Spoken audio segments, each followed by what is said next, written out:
ഡോക്ടറെ നമുക്കറിയാം ഇപ്പോൾ XX ക്രോമസോമാണ് അല്ലാതെ XY ക്രോമസോം അങ്ങനെയാണ് കൂടുതൽ നമ്മൾ കേട്ട് പഠിച്ചിട്ടുള്ളത്.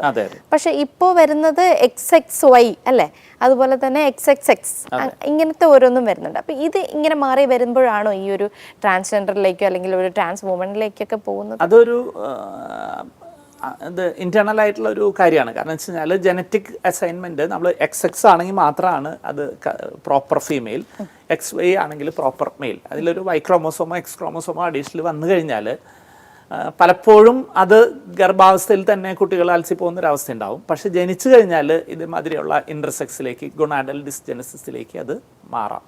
അത് ഈ നമ്മളിപ്പോ സ്കാനിങ്ങിലൂടെ അതിലൊന്നും അത് പലപ്പോഴും അറിയാൻ പറ്റില്ല. അത് ഗ്രോ ചെയ്യുമ്പോഴോ അല്ലെങ്കിൽ ജനിച്ച ഉടനെയുള്ള ടെസ്റ്റുകളിലൊക്കെ ചിലപ്പോൾ അറിയാൻ പറ്റും. സംശയം ഉണ്ടെങ്കിലല്ലേ ടെസ്റ്റ് ചെയ്യുള്ളൂ.